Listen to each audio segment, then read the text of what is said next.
Bienvenue sur la chaîne de la radiesthésie étonnante. La véritable définition de la radiesthésie, c'est l'art de communiquer avec la matière. Et comme tout ce qui existe dans la nature, les végétaux, les minéraux, les animaux, les humains et tous les éléments chimiques qui les composent sont de la matière, il est possible de communiquer avec tout ce qui existe dans la nature. Et la matière, c'est avant tout de l'énergie qui vibre en permanence et rayonne autour de nous en émettant des ondes, et apprendre à reconnaître et capter ces ondes avec notre pendule pour mieux les analyser et les manipuler avant de les transmettre, c'est le véritable travail du radiesthésiste. On peut facilement imaginer que parmi tous les corps de la nature, il existe des milliards de milliards d'ondes différentes et qu'il va être difficile pour notre pendule de différencier toutes ces ondes, mais en fait, ces milliards de milliards d'ondes se classent dans seulement 10 sortes d'ondes, ce qui va nous faciliter la tâche. Ces 10 sortes d'ondes que Louis Turenne a analysées pendant plus de 50 ans vont nous permettre de mieux comprendre non seulement le fonctionnement des pendules, mais également de nous faire découvrir la magie de l'univers.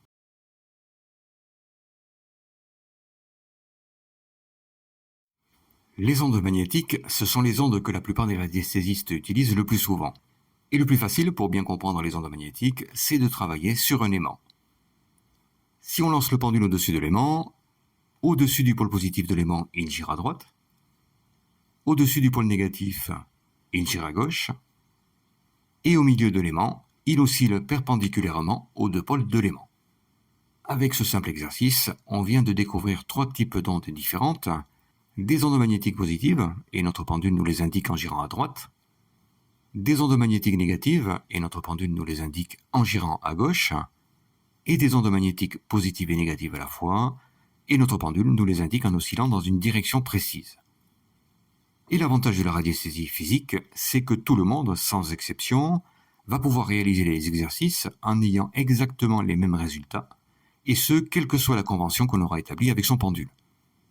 Une giration à droite sur une onde positive, une giration à gauche sur une onde négative, et une oscillation sur une onde positive et négative à la fois.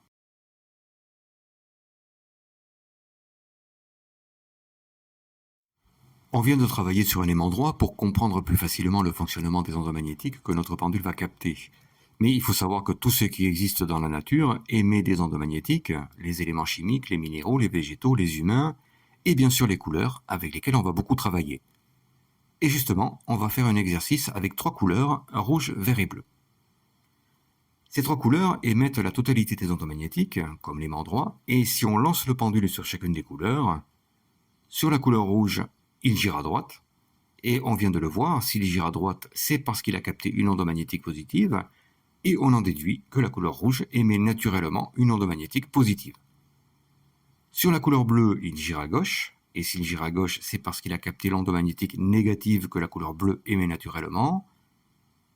Et sur la couleur verte, il oscille en direction est-ouest, parce qu'il a capté l'onde magnétique positive et négative à la fois de la couleur verte. Et notez bien que cette direction est-ouest est la véritable direction, ce qui va nous faciliter la tâche, par exemple, pour trouver le nord avec notre pendule.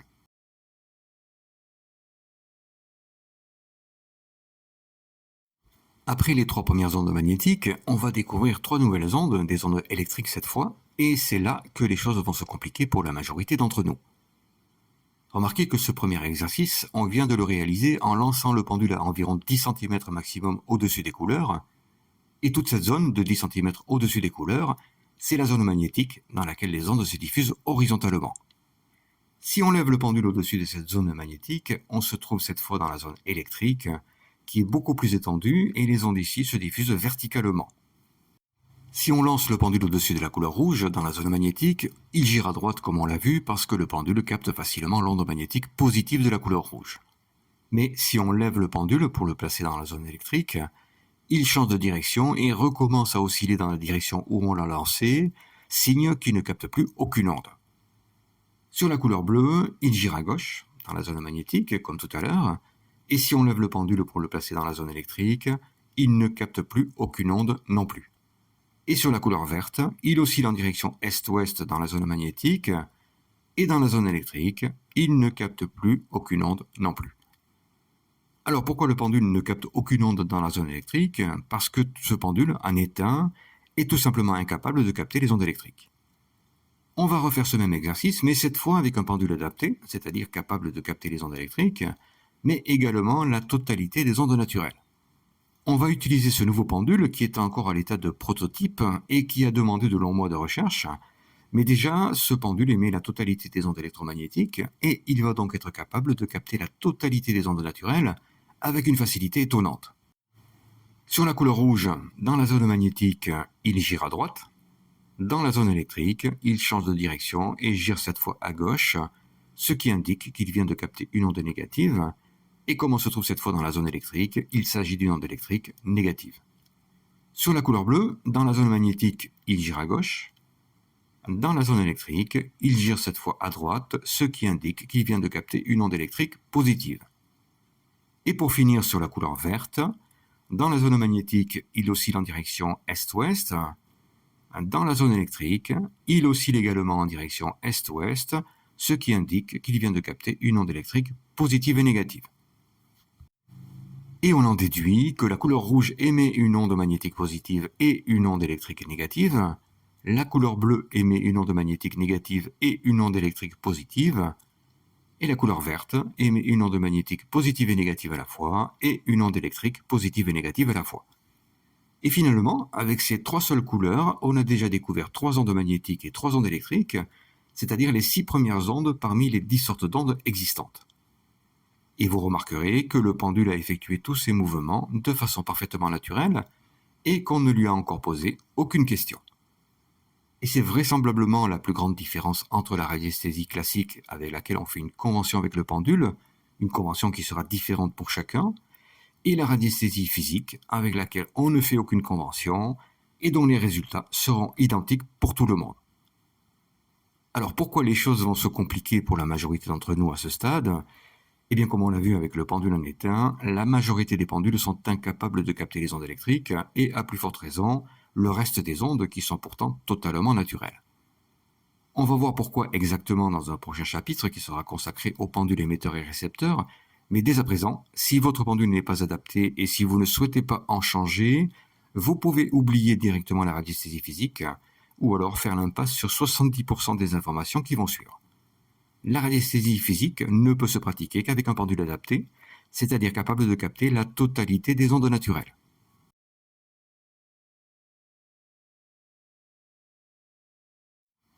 La 7e sorte d'onde, c'est l'onde radioactive, et c'est sans aucun doute l'onde la plus importante qui existe naturellement. Quand on pense à la radioactivité, on pense systématiquement à la destruction, et même à la bombe atomique, mais ici on parle de radioactivité naturelle, et il faut savoir que la radioactivité naturelle est tout simplement indispensable à la vie. Et d'ailleurs, contrairement à ce qu'on pense, c'est cette onde radioactive que les magnétiseurs utilisent pour soigner et non les ondes magnétiques. Et comme les magnétiseurs, les radiesthésistes ont la possibilité d'utiliser ce type d'onde pour soigner et mieux encore, de les faire apparaître et disparaître à volonté. Et d'ailleurs, on va le faire tout de suite en utilisant encore les couleurs et on va voir la magie de l'univers commencer à opérer immédiatement. Voilà les 7 couleurs fondamentales qui constituent la lumière. Et si vous vous demandez pourquoi on les appelle les couleurs fondamentales, eh bien c'est parce qu'en plus de la couleur blanche, ce sont les seules couleurs qui émettent des ondes électriques. Toutes les autres couleurs, gris, beige, rose, marron, etc., n'émettent que des ondes magnétiques et aucune onde électrique. Voilà le nord, voilà le sud, et dans un premier temps, les cartes sont alignées du rouge au violet avec le rouge au sud. Si on lance le pendule au-dessus des couleurs, dans la zone magnétique, il va girer à droite au-dessus des couleurs rouge, orange et jaune. Il gire à gauche au-dessus des couleurs bleu, indigo et violet. Et il oscille en direction est-ouest au-dessus de la couleur verte. Et si on lance le pendule au-dessus des couleurs, mais cette fois dans la zone électrique, il gire à gauche au-dessus des couleurs rouge, orange et jaune. Il gire à droite au-dessus des couleurs bleu, indigo et violet. Et il oscille en direction est-ouest au-dessus de la couleur verte. Et on en déduit que les couleurs rouge, orange et jaune émettent une onde magnétique positive et une onde électrique négative, que les couleurs bleu, indigo et violet émettent une onde magnétique négative et une onde électrique positive, et que la couleur verte émet une onde magnétique positive et négative à la fois, et une onde électrique positive et négative à la fois. C'est ce qu'on appelle la polarité, et cette polarité est une particularité des ondes tout à fait naturelle.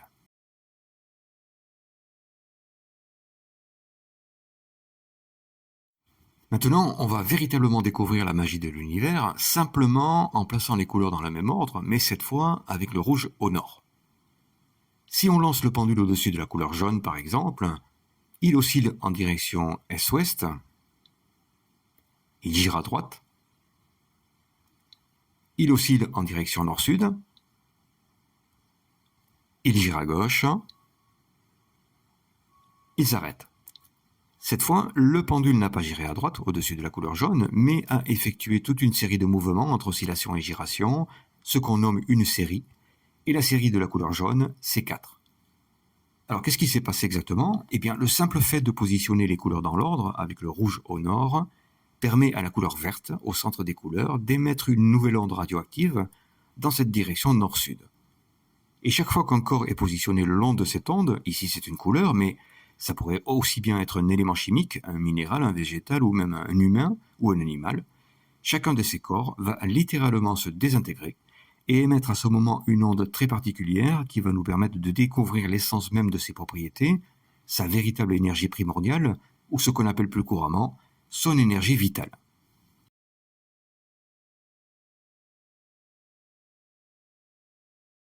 Remarquez que les ondes radioactives sont très puissantes et qu'elles présentent des propriétés très particulières qui vont influencer directement le pendule. Et ce pendule, maintenant qu'il vient d'effectuer une série sur la couleur jaune, il ne peut plus absolument rien faire.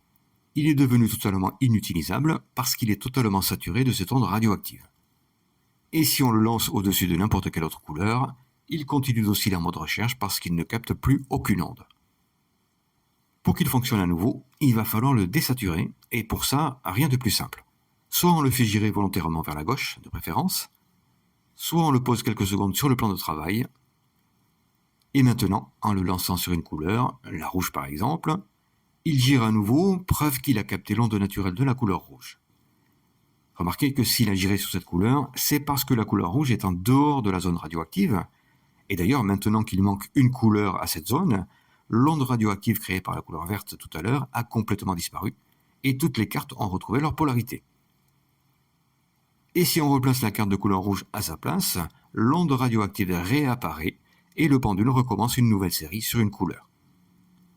En résumé, les ondes radioactives vont nous faire découvrir tous les secrets de la nature, et même si elles sont parfaitement naturelles, on pourra faire apparaître ou disparaître de nouvelles ondes radioactives chaque fois qu'on en aura besoin.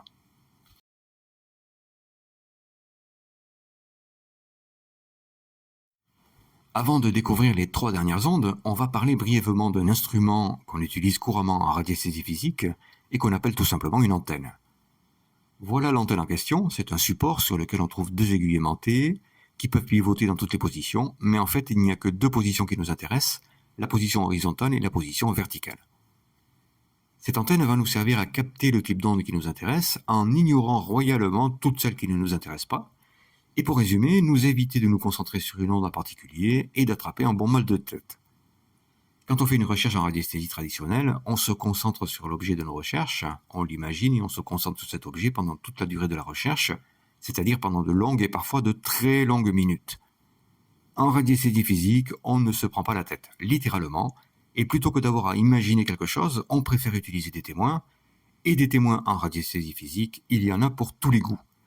Les témoins des couleurs, mais également les témoins des éléments chimiques, les témoins du vide, les témoins du soleil, les témoins de la lune, les témoins des neutrons. Et en plus, on peut fabriquer tous les témoins qui nous manquent simplement en les écrivant sur un bout de papier, mais en utilisant une écriture spéciale tout de même, l'écriture radiesthésique, celle que nos anciens connaissaient et utilisaient couramment. On ne va pas parler de ça ici, mais on va voir le fonctionnement de cette antenne avec un exercice étonnant. Pour chercher uniquement les ondes magnétiques, on positionne les aiguilles horizontalement, puisque les ondes magnétiques se diffusent horizontalement, et pour rechercher les ondes électriques, on les positionne verticalement, puisque les ondes électriques se diffusent verticalement. Voilà nos 3 cartes de couleur, et on sait qu'elles émettent la totalité des ondes électromagnétiques parce qu'on vient de le voir. Mais si on ne le sait pas, et qu'on recherche celle qui émet une onde magnétique positive, on place les aiguilles en position horizontale, avec les 2 pôles positifs vers l'avant, et on lance le pendule dans n'importe quelle direction. Au bout de quelques oscillations, il va changer de direction et osciller en direction de la couleur rouge. On peut l'obliger à osciller dans une autre direction, il reviendra systématiquement en direction de la couleur rouge, la seule à émettre une onde magnétique positive. Si on recherche la couleur qui émet une onde magnétique négative, on place les aiguilles en position horizontale, avec les deux pôles négatifs vers l'avant, et on lance le pendule. Il va osciller en direction de la couleur bleue, la seule à émettre une onde magnétique négative. Et si on recherche la couleur qui émet une onde magnétique positive et négative, on place les aiguilles en position horizontale, avec les aiguilles inversées, et on lance le pendule. Il va osciller en direction de la couleur verte, la seule à émettre une onde magnétique positive et négative. De la même façon, si on recherche une couleur qui émet une onde électrique, on place les aiguilles en position verticale, avec les deux pôles positifs vers le haut, et on lance le pendule. Il va osciller en direction de la couleur bleue, la seule à émettre une onde électrique positive. Si on recherche une couleur qui émet une onde électrique négative, on place les aiguilles en position verticale, avec les deux pôles négatifs vers le haut, et on lance le pendule. Il va osciller en direction de la couleur rouge, la seule à émettre une onde électrique négative. Et enfin, si on recherche une couleur qui émet une onde électrique positive et négative, on place les aiguilles en position verticale, avec l'une pôle positif vers le haut, l'autre pôle positif vers le bas, et on lance le pendule. Il va osciller en direction de la couleur verte, la seule à émettre une onde électrique positive et négative. On ne peut pas tricher avec cette antenne, parce qu'elle répond à l'une des lois de la radiesthésie, sans doute la plus importante, qu'on verra plus tard, la loi des témoins. Et cette antenne va nous être indispensable pour effectuer la plupart de nos recherches, que ce soit sur site ou sur plan, notamment pour la recherche de minerais, de cavités souterraines ou de la véritable eau de source, par exemple, mais dans un premier temps, à découvrir nos 3 dernières ondes.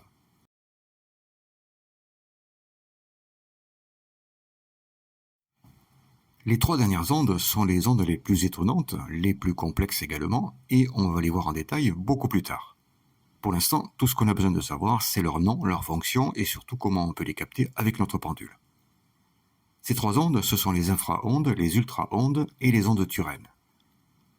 Les infraondes et les ultraondes ont une particularité étonnante, c'est qu'elles se diffusent dans 2 directions à la fois. Les infraondes, c'est-à-dire les infrablancs, les infranoirs et les infraverts, qui se diffusent en direction sud et ouest, et les ultraondes, avec les ultrablancs, les ultranoirs et les ultraverts, qui se diffusent en direction nord et est. Notez que les infraverts et les ultraverts sont les fameuses ondes que Léon Chaumery et André de Bélisal ont surnommées le ver négatif et le ver positif, pour ceux qui connaissent. Le plus étonnant, c'est que ce sont des ondes verticales, comme les ondes électriques, et pourtant elles se diffusent dans la zone magnétique, comme les ondes magnétiques. Ça ne veut surtout pas dire qu'un pendule classique va pouvoir capter ce type d'ondes, et en plus, pour les capter, il va falloir s'aider obligatoirement de notre antenne spéciale. Pour vous donner une idée de ce à quoi ressemblent ces ondes, on va créer des infraondes et les analyser avec le pendule.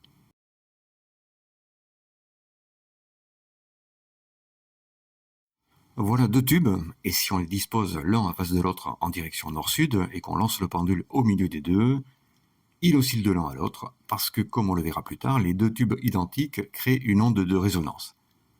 Mais si on dispose maintenant ces 2 tubes en direction est-ouest, un nouveau phénomène se produit, et l'onde de résonance qui va se créer va également émettre des infraondes.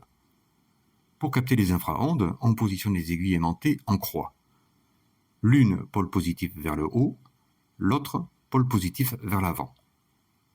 On tient l'antenne d'une main et on lance le pendule de l'autre main entre les 2 tubes.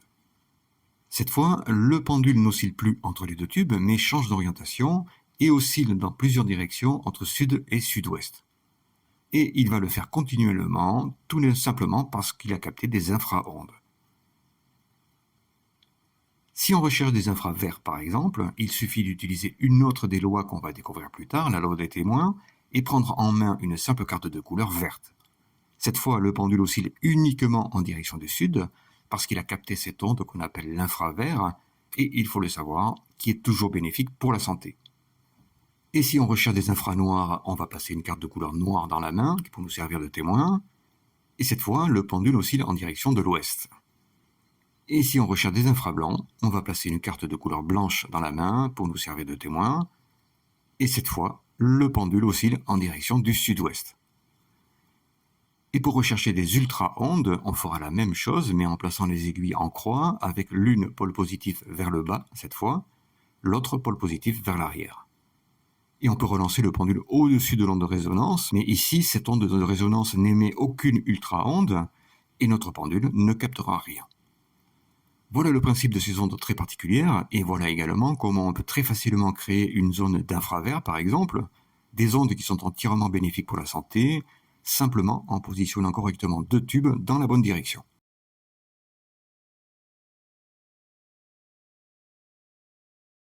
Les ondes de Turenne ne sont pas vraiment une sorte d'onde, mais plutôt un ensemble d'ondes avec des infraondes et des ultraondes, et quelques éléments très particuliers comme le vide par exemple. Ces trois dernières ondes, on va les détecter partout où il y a de la vie, sur l'homme bien sûr, mais également sur la Terre, sur les couleurs, sur les végétaux et même sur certains minéraux. On a déjà vu la forme des ondes Turenne, et selon Louis Turenne, ce spectre correspond à celui de la cellule humaine. On y reviendra beaucoup plus tard. Capter les ondes de la nature avec son pendule, parce qu'on les connaît bien, ça rend la radiesthésie beaucoup plus intéressante et surtout plus amusante à pratiquer. Mais une fois qu'on les a captées avec notre pendule, encore faut-il savoir comment bénéficier de toutes ces énergies, ou au contraire s'en éloigner, parce que si l'objectif de la radiesthésie c'est de capter les ondes qui sont bénéfiques à la santé, toutes les ondes ne le sont pas, et on va voir qu'elles sont régies par des lois, la plupart simples, mais toujours impitoyables, qu'il va falloir également apprendre à reconnaître.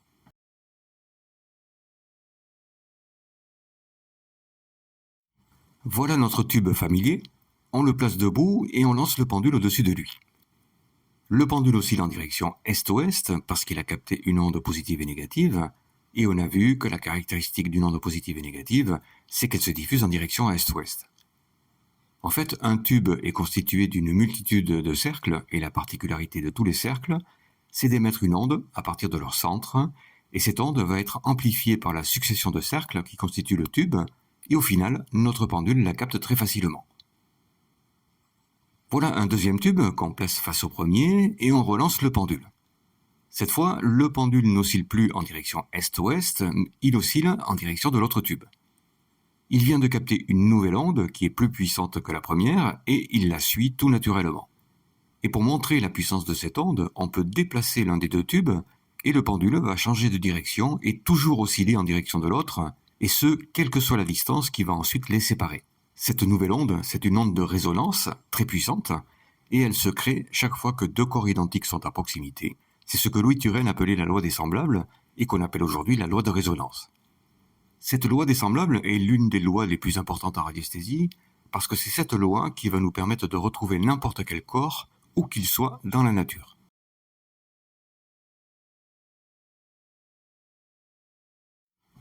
La loi des symétriques, c'est une variante de la loi des semblables. Nous sommes tous symétriques, avec nos deux bras, nos deux jambes, nos deux oreilles, et si on faisait plus attention à la nature, on verrait que tout ce qui existe naturellement est également symétrique, et ce n'est pas pour rien. Voilà le dessin d'un papillon qui a été coupé en deux, et on voit bien la symétrie des deux dessins.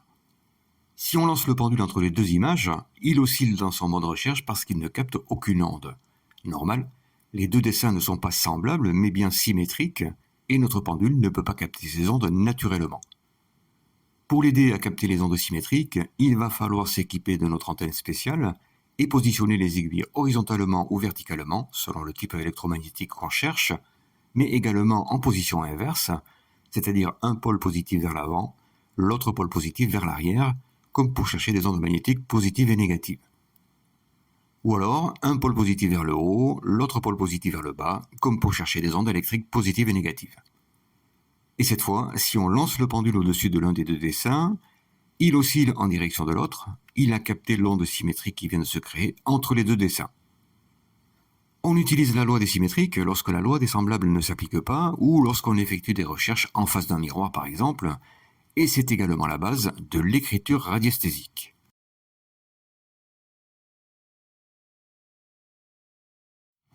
La loi des antennes est également une variante de la loi des semblables, et si on peut faire une analogie, la loi des semblables est un réseau qui transporte des informations en Wi-Fi ou en 5G, alors que la loi des antennes est un réseau filaire.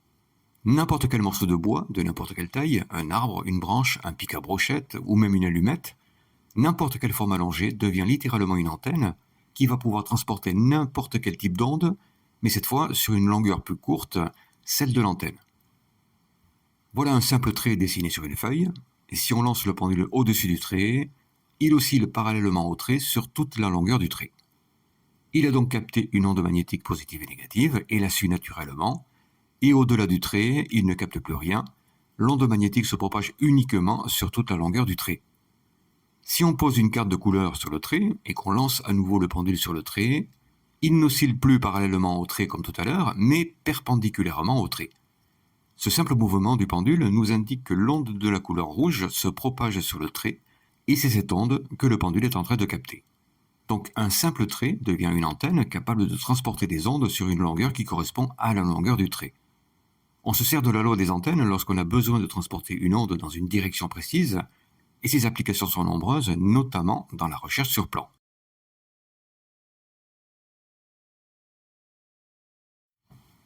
On a déjà vu le principe de la loi des témoins, qui est la loi la plus importante en radiesthésie. Chaque fois qu'on tient un objet en main, on s'accorde immédiatement à sa fréquence, et le pendule ne peut plus rechercher qu'une onde à la même fréquence. C'est ce qui nous permet de rechercher n'importe quel corps de la nature, que ce soit sur site ou sur plan, sans nous prendre la tête. Voilà un petit exercice avec les cartes de couleurs qui nous permet de mieux comprendre le principe. On aligne les cartes dans n'importe quel ordre et on place les mêmes cartes en tas. On prend la première carte, qu'on prend en main, et on lance le pendule n'importe où. Il change d'orientation et oscille en direction de la carte de même couleur. Et comme avec l'exercice de l'antenne, on peut lancer le pendule dans une autre direction. Au bout de quelques instants, il va revenir systématiquement vers la carte de même couleur. Alors bien sûr, même quand on débute, un témoin dans la main permet de travailler beaucoup plus vite avec son pendule. Mais plus on s'entraîne, plus on pratique et plus la radiesthésie devient facile, et le témoin n'a plus besoin d'être tenu en main pour fonctionner. On prend une seconde carte qu'on retourne et cette fois on pose le doigt dessus tout en lançant le pendule. Il change d'orientation et oscille en direction de la carte de même couleur. Le simple contact avec la couleur permet de s'accorder à la même fréquence et le pendule ne recherchera plus qu'une onde à la même fréquence. Et plus on va s'entraîner et pratiquer le pendule, et plus ça va devenir encore plus facile. On prend une troisième carte qu'on retourne, et cette fois, on ne pose pas le doigt dessus, mais on la pointe simplement du doigt, tout en lançant le pendule. Il change d'orientation et oscille en direction de la carte de même couleur. Plus on s'entraîne avec le pendule, et plus on se charge de magnétisme, et plus on se charge de magnétisme, et plus ça devient facile. Jusqu'au point où on peut pointer du doigt n'importe quelle direction, et notre doigt va émettre une onde puissante sur laquelle va cheminer l'onde qu'on pointe et nous accorder à la même fréquence. Bon, pointer du doigt c'est impoli, alors quand on s'est entraîné régulièrement et qu'on a acquis suffisamment d'expérience, on peut renouveler cet exercice sans toucher la carte de couleur ni la pointer, simplement en la regardant. On prend une dernière carte qu'on retourne, c'est la couleur bleue, et cette fois on la regarde simplement tout en lançant notre pendule. Et il change d'orientation et oscille en direction de la carte de même couleur. Les yeux émettent des ondes très puissantes, des ondes porteuses, sur lesquelles vont cheminer les ondes des objets que l'on regarde, et on va s'accorder automatiquement à la fréquence de ces ondes, comme si on les touchait réellement. C'est de cette façon qu'on utilise la loi des témoins en radiesthésie physique dès qu'on effectue une recherche sur un corps, quel qu'il soit, et où qu'il se trouve dans la nature.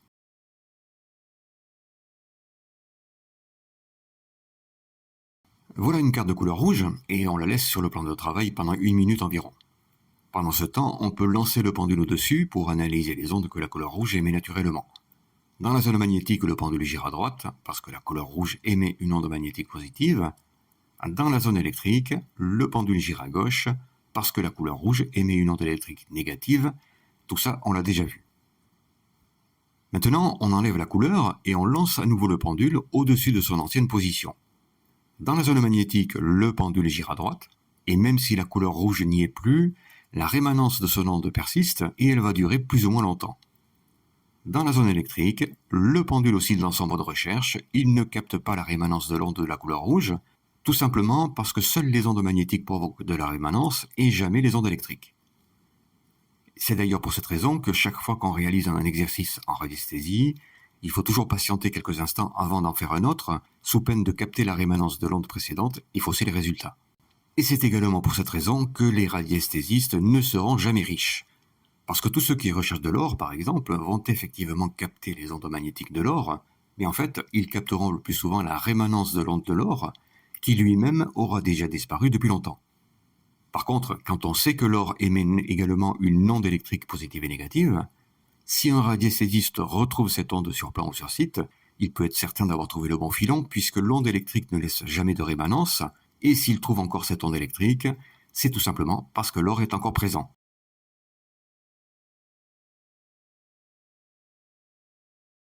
On a déjà vu la loi des séries avec les ondes radioactives, et chaque fois que notre pendule effectue des mouvements caractéristiques entre oscillation et giration, avant de s'arrêter net, c'est parce qu'il a capté une onde radioactive et qu'il vient d'effectuer une série pour nous la montrer. On a vu les séries des couleurs et on a compris que les séries sont le moyen pour le pendule de nous indiquer la nature profonde des ondes émises par ces couleurs, ou tous les éléments ou tous les corps sur lesquels il va faire une série. Mais tous les corps de la nature ont également leur propre série, et pas d'inquiétude à avoir, le nombre de ces séries est restreint. La série 0, c'est la série de tous les corps qui ne sont pas en vie. La série 5, c'est la série de la lumière, celle qu'on trouve dans tous les centres des cercles par exemple, c'est l'onde qui apporte l'information. La série 10, c'est la série de la radioactivité, et chaque fois que notre pendule va nous indiquer cette série, c'est parce que le corps qui émet cette onde est naturellement radioactif. Enfin, la série 13, c'est la série de la vie, et on la retrouvera sur tous les êtres vivants, mais également sur certains sites sacrés, comme on l'a vu sur le site de Stonehenge, en Angleterre par exemple, et sur beaucoup de symboles ésotériques qui nous viennent de nos anciens. Les séries ont une grande signification en radiesthésie, et on remarquera que chaque fois que le pendule effectue une série, il oscille d'abord en direction est-ouest, ou nord-sud pour certains, mais systématiquement après, une giration à droite. Attention, si un pendule gire à gauche, à ce moment précis, les ondes qui proviennent du corps analysé sont totalement néfastes pour la santé, et mieux vaut s'en débarrasser immédiatement sans même chercher à comprendre.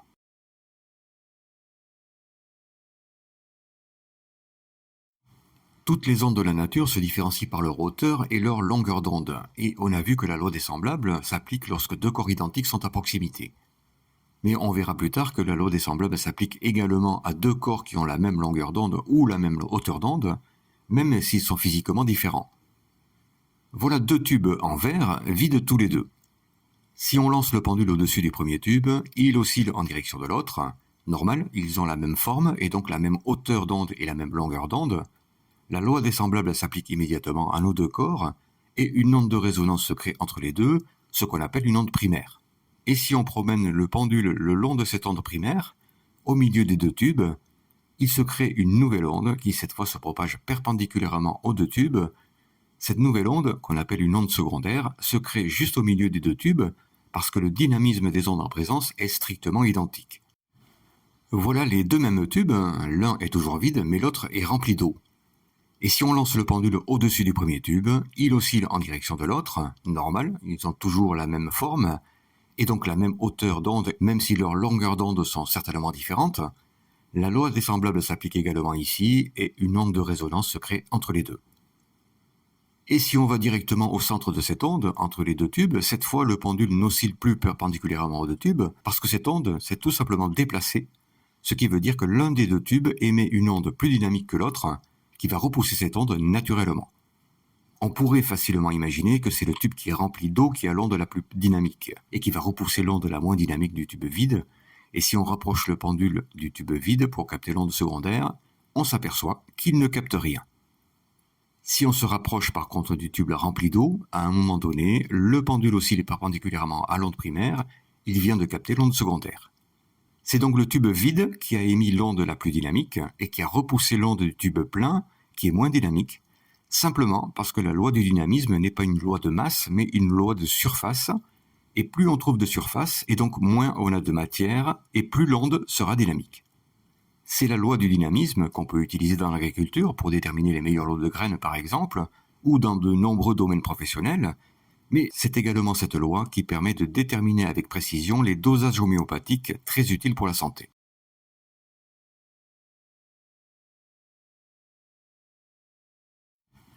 Apprendre à capter les ondes avec son pendule, savoir les différencier et comprendre leur fonctionnement, c'est la base indispensable pour démarrer la radiesthésie, qu'elle soit physique ou traditionnelle d'ailleurs. Et une fois qu'on a compris le fonctionnement de ces ondes, tout va devenir plus facile par la suite, parce qu'il ne faut pas l'oublier, toutes ces ondes proviennent des différents corps de la nature, et en comprenant simplement le fonctionnement de ces 10 ondes, on va finalement comprendre le fonctionnement de tous les corps de la nature. Quand on parle d'ondes positives ou d'ondes négatives, il n'y a rien de péjoratif ici, et on ne parle surtout pas d'énergie bénéfique ou d'énergie néfaste. On pourrait plutôt parler d'électrons, de neutrons ou de protons, Mais on va éviter de le faire parce qu'on perdrait une bonne partie du public définitivement. Quant aux énergies bénéfiques ou néfastes, dont on entend parler si souvent, on va essayer de faire le point maintenant, à partir de tout ce qu'on vient de voir, et selon les théories de Louis Turenne, qui a priori ne sont plus vraiment des théories, mais bien la réalité. Nous émettons naturellement des ondes électromagnétiques, et la longueur de ces ondes a été calculée précisément par Louis Turenne, elle est de 8 mètres. Et on verra plus tard comment on fait pour calculer sa propre longueur d'onde ou celle des autres. Malheureusement, nous sommes exposés en permanence à toutes les ondes électromagnétiques naturelles, mais surtout artificielles, qui sont partout autour de nous. Ces ondes électromagnétiques ont la plupart du temps une longueur d'onde inférieure à 8 mètres, et même si elles ne sont pas forcément plus dynamiques que nos propres ondes, à force de les côtoyer en permanence, elles vont littéralement faire baisser la longueur de nos ondes, ce qui va inévitablement provoquer des soucis de santé plus ou moins graves. Les magnétiseurs ont la faculté de manipuler facilement les ondes, et pour les plus doués, de les voir réellement. Et si chacun a sa propre méthode, il en existe deux qui sont couramment employées, en fonction de la méthodologie qu'ils choisissent. Soit ils émettent directement des énergies bénéfiques qui vont nettoyer les énergies néfastes tout en soignant, soit ils nettoient les énergies néfastes avant de les remplacer par des énergies bénéfiques qui vont soigner. C'est cette deuxième méthode qu'on utilise en radiesthésie physique, et comme on connaît désormais le fonctionnement des ondes, et qu'on a vu comment les faire apparaître ou disparaître à volonté, en fonction de nos besoins, on ne va pas se gêner pour le faire. Et on va utiliser couramment deux types d'ondes qui vont nous aider à nous nettoyer et maintenir la longueur optimale de nos ondes, les ondes radioactives et les infraverts. On a vu que les ondes radioactives ont la particularité de désintégrer les ondes, mais leur rôle essentiel, c'est de débarrasser les ondes qui n'ont rien à faire sur un corps, avant de laisser le terrain parfaitement propre aux ondes naturelles de ce corps. Et maintenant que le terrain est propre, il n'en reste pas moins que les ondes néfastes, avant de disparaître, ont fait des dégâts en diminuant la longueur d'onde de ce corps, et pour l'aider à retrouver sa longueur d'onde naturelle, on utilise les infraverts. Retenez bien cette conclusion, parce qu'elle est essentielle à la santé.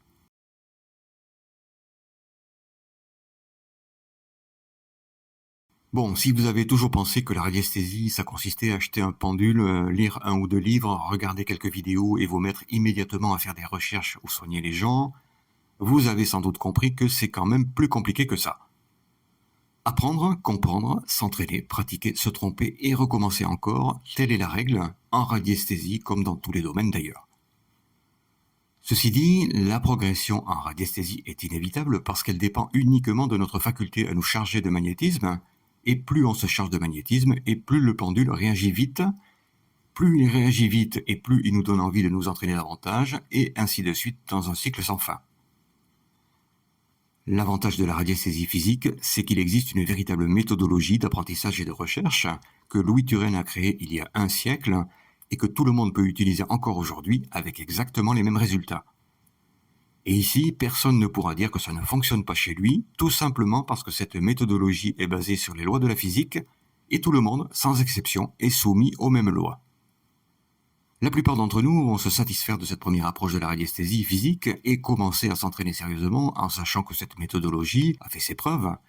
Même si on le rappelle, tout ce qu'on vient de voir n'est qu'un résumé de la véritable méthode qui comprend d'innombrables exercices de mise en situation et des explications autrement plus détaillées. Alors, si vous avez aimé cette vidéo, merci de vous abonner et si vous êtes impatient d'en savoir plus,